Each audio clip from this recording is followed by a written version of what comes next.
প্রভু, তুমি তো দুটো নামের কথা বললে, কিন্তু আগে তুমি বলেছিলে তিনটি নামের কথা। তাহলে 3 নম্বর নাম? 3 নম্বর নামই তো হলো আসল নাম। 3 নম্বর নাম হলো হরি নাম, 3 নম্বর নাম হলো কৃষ্ণ নাম। এই হরি নাম কৃষ্ণ নাম যে শেষের দিনে অন্তত একবার বলে, সেও উদ্ধার পেয়ে যায় নিতাই গৌর প্রেমানন্দে। হরি বল, হরি বল। এই যে শেষের দিনে হরি নাম করলে উদ্ধার পাওয়া যায়, এর প্রমাণ কোথায় বাবা? চলুন একটু রামায়ণে যাই আমরা। রামায়ণে রাবণ আর রামের যুদ্ধ যখন শেষ হলো বাবা, তখন রাম সীতা এক পুষ্প রথে চড়ে অযোধ্যায় ফিরছেন। হঠাৎ সীতামা দেখতে পেলেন অজস্র অসংখ্য মৃতদেহ, লক্ষ লক্ষ হাজার হাজার মৃতদেহ সেই স্থানে পড়ে রয়েছে, অজস্র রক্তের ছাপ সেখানে পড়ে রয়েছে। সীতামা কেঁদে উঠলেন, প্রভু গো, প্রভু, প্রভু, আমার জন্য এই যুদ্ধ সংঘটিত হয়েছে, আর হাজার হাজার লক্ষ লক্ষ মৃতদেহ এখানে পড়ে রয়েছে। আমি সইতে পারছি না প্রভু, আমি এ যন্ত্রণা, এই কষ্ট আমি সইতে পারছি না। প্রভু, তোমার কাছে একটা মিনতি প্রভু, প্রভু গো, তুমি এদের প্রাণ ফিরিয়ে দাও। প্রভু, অন্তত আমাদের পক্ষ নিয়ে যারা যুদ্ধ করেছে তাদের প্রাণ তুমি ফিরিয়ে দাও। প্রভু হেসে বললেন, সীতা, এ কেমন কথা? আমার পক্ষ তোমার পক্ষ আবার কি? আমি তো ভগবান, আমি তো রাজনীতি করছি না, আমার কাছে সকল ভক্ত সমান। তবে হ্যাঁ সীতা, তোমাকে একটা কথা বলতে পারি, শেষের দিনে যে আমার নাম করেছে, মৃত্যুকালে যে আমার নাম করেছে, আজ সে উদ্ধার পেয়ে যাবে। মা আমার আনন্দে আত্মহারা হয়ে গেলেন। নিশ্চয়ই আমার পক্ষ নিয়ে যারা যুদ্ধ করেছে তারা আজ প্রাণ ফিরে পাবে। কিন্তু ভগবান মন্ত্রপুত জল ছড়া দিলেন, আর মৃতদেহগুলো ঘা ঝাঁকা দিয়ে উঠল। যেই না মৃতদেহগুলো নড়ে চড়ে উঠেছে, সীতামা দেখে আঁতকে উঠলেন,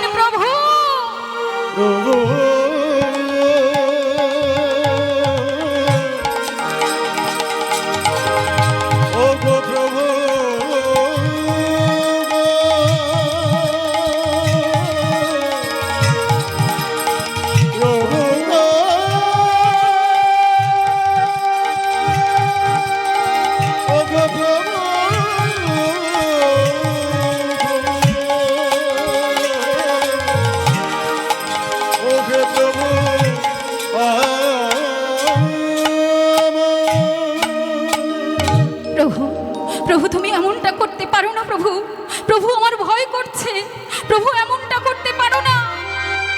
ওমা, বিপরীত পক্ষে যারা যুদ্ধ করেছিল তারা আজ নড়ে চড়ে বসেছে।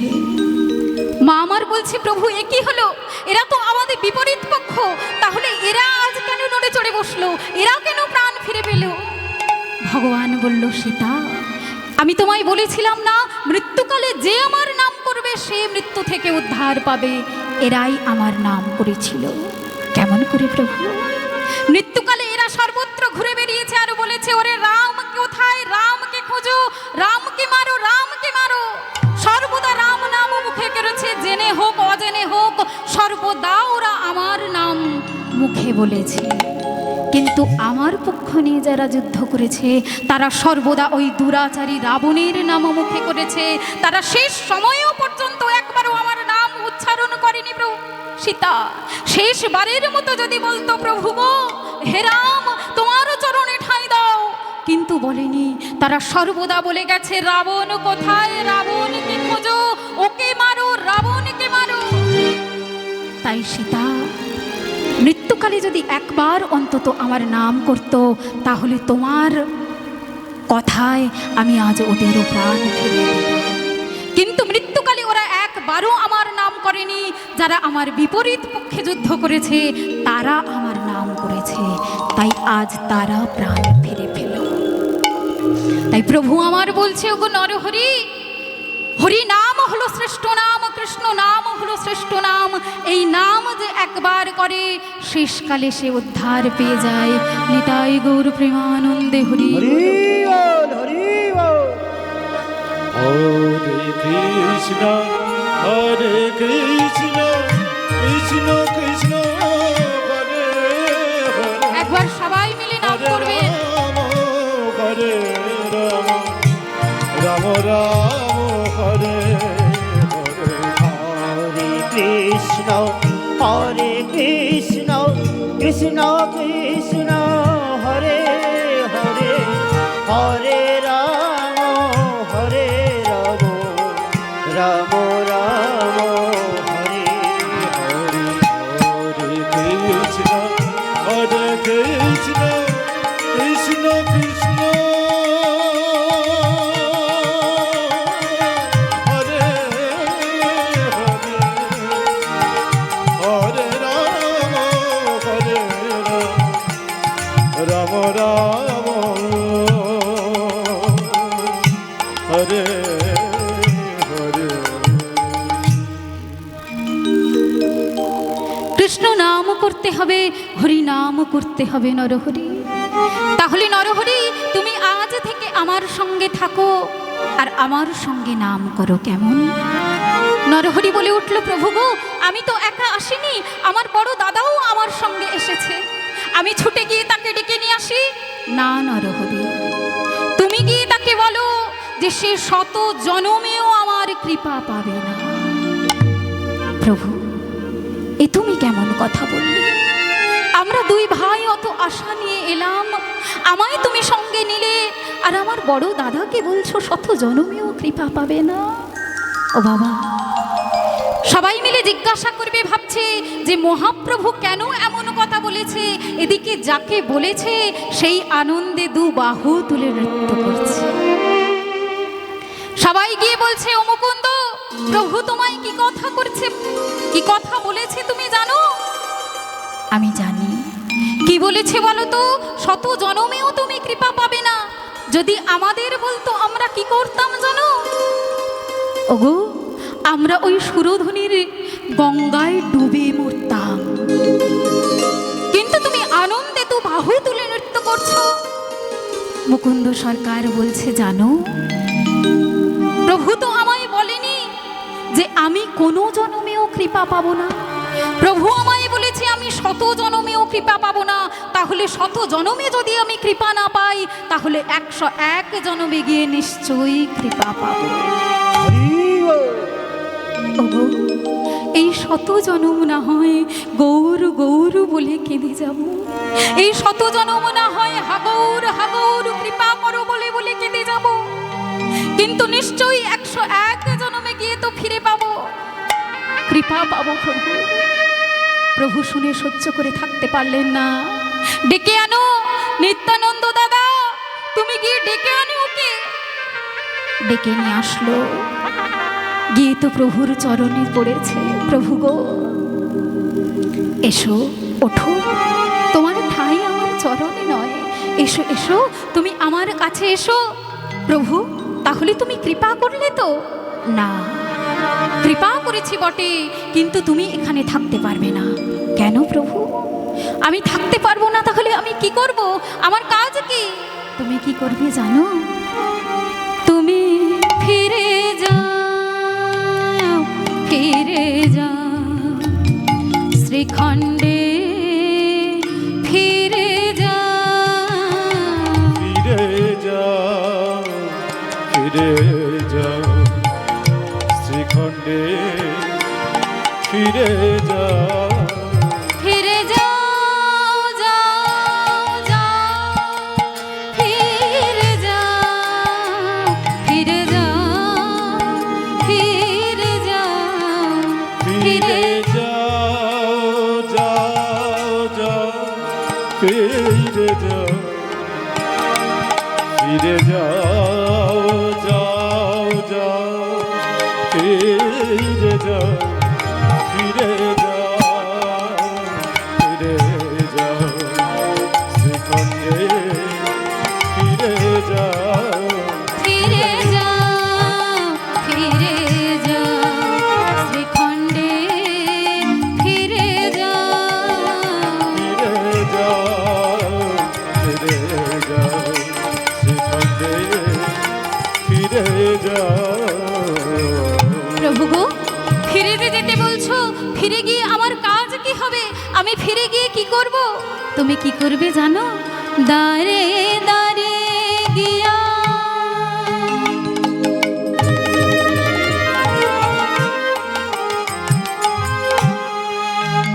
জীবের চরণ ধরিয়া আরে দারে দারে গিয়া জীবে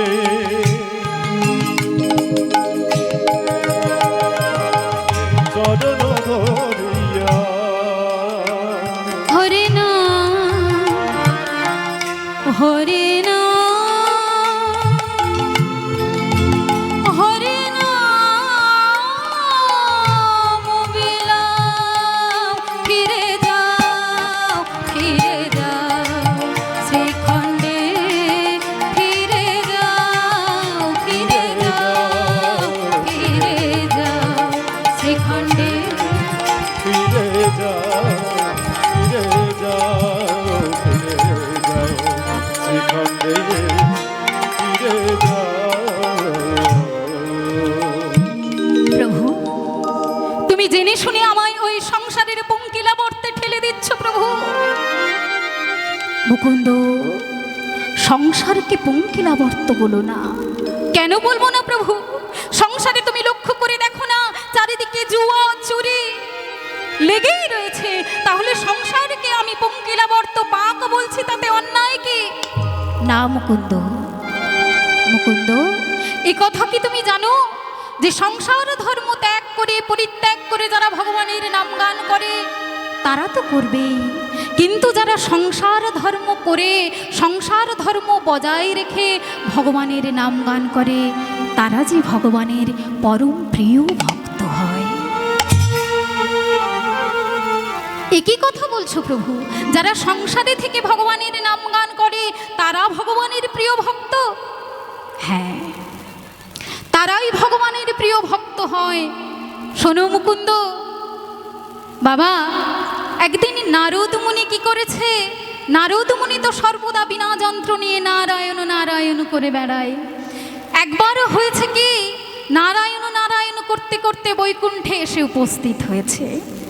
এসে প্রভুকে জিজ্ঞাসা করছে, প্রভু গো, আমি জানি ভক্ত প্রহ্লাদ তোমায় ভালোবাসে, ভক্ত ধ্রুব তোমায় ভালোবাসে, তোমার গৌর অনুরাগী কৃষ্ণ অনুরাগী ভক্তগণ তোমায় ভালোবাসে।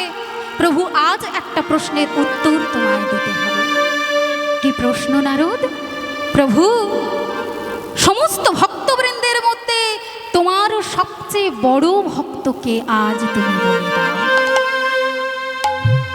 প্রভু আমার মনে মনে ভাবছে, নারদ বুঝেছি তুমি সর্বদা বিনা যন্ত্র নিয়ে আমার নাম করো বলে তোমার মনে একটুখানি অহংকার হয়েছে, বুঝি আমি ভগবানের পরম প্রিয় ভক্ত। তা নারদ, আজ তোমার অহংকার আমি চূর্ণ করব। প্রভু গো, তুমি চুপ করে রইলে কেন? প্রশ্নের উত্তর দাও। প্রশ্নের উত্তর তো দেব নারদ, তবে তোমায় এক কাজ করতে হবে। কি কাজ প্রভু? তুমি একটা পরীক্ষা দাও। প্রভু, পরীক্ষা? প্রভু গো, পরীক্ষা আমার কাছে কোনো ব্যাপার নয়, এক্ষুনি আমি তোমার সব পরীক্ষায় উত্তীর্ণ হয়ে যাব, তুমি দেখো। তাই নারদ, তাহলে শোনো, আমি যে পরীক্ষা নেব সেটা তুমি মন দিয়ে পালন করো, কেমন? বেশ বেশ প্রভু, কি পরীক্ষা নেবে বলো?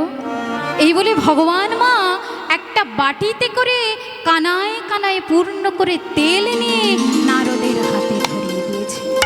ও প্রভু, এ আবার কেমন পরীক্ষা গো? তেলের বাটি নিয়ে কখনো কেউ পরীক্ষা দেয়? শোনো নারদ, বলি শোনো, একটু ধৈর্য ধরো। তোমার বাপু ধৈর্য খুব কম নারদ, একটু ধৈর্য ধরো। বলো প্রভু, শুনছি। এই যে পূর্ণ তেলের বাটি, তুমি এই তেলের বাটি নিয়ে 15টা মিনিট পরিক্রমা করে এসো দেখি নারদ। তবে খেয়াল রেখো যেন তেলের বাটি থেকে এক ফোঁটাও তেল মাটিতে না পড়ে। ও প্রভু, এই পরীক্ষা? বেশ বেশ, দাও। তেলের বাটিটা প্রভু হাতে নিয়েছে। তেলের বাটি হাতে নিয়ে বাবা চলেছে খুব সন্তর্পণে। তেল তো মাটিতে পড়লে চলবে না।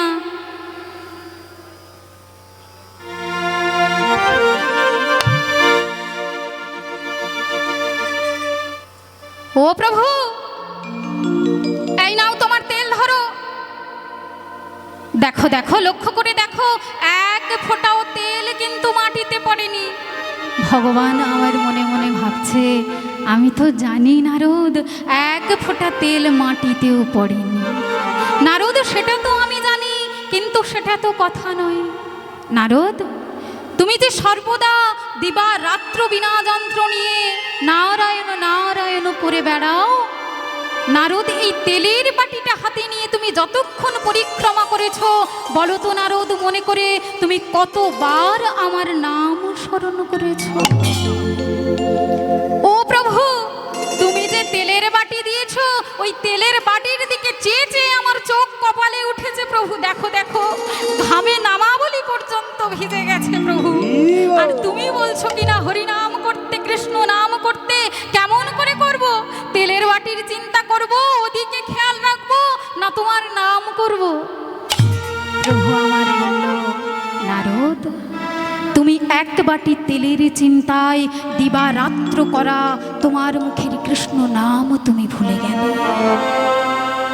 আর যারা সংসারী ভক্ত, তাদের কত চিন্তা, তাদের পিতামাতার চিন্তা, সন্তানের চিন্তা, আত্মীয় পরিজনের চিন্তা, বন্ধু বান্ধবের চিন্তা, তিন বেলা পেটে যে কিছু দেবে তার চিন্তা, কেমন করে অন্ন সংস্থান করবে তার চিন্তা। এত চিন্তা মাথায় নিয়েও যে ভক্ত দিনান্তে হলেও একবার কৃষ্ণ নাম করতে ভোলে না, সে আমার বড় প্রিয় ভক্ত। না তোমার মতো ভক্ত আমার প্রিয় ভক্ত, যে এক বাটি তেলের চিন্তায় দিবারাত্র করা মুখে কৃষ্ণ নাম ভুলে গেল। ও বাবা, এবার চৈতন্য হলো। প্রভু, প্রভুর চরণে লুটিয়ে পড়েছে। প্রভু গো, তুমি ঠিক কথা বলেছো প্রভু, সামান্য একটা তেলের বাটির চিন্তায় তোমার নাম আমি ভুলে গেলাম প্রভু। প্রভু ক্ষমা করো প্রভু, এমন প্রশ্ন আর কখনো করব না। আমি বুঝেছি প্রভু, সংসারী ভক্তগণই তোমার প্রিয় ভক্ত। তাই মাগো, তোমরা যে বলো আমরা সংসারী ভক্ত, সংসার করব কখন, ভগবানের নাম গান করব কখন, তোমরা যে ভগবানের পরম প্রিয় ভক্ত, যদি দিনান্তে একবারও তোমরা কৃষ্ণ নাম বলো, ঠাকুর ঘরে বসে যদি 10টা মিনিট সময় দেও, তোমরা গোবিন্দকে ছেড়ে দিলেও গোবিন্দ তোমাদের ছাড়বে না। নিতাই গৌর প্রেমানন্দে হরি বল, হরি বল।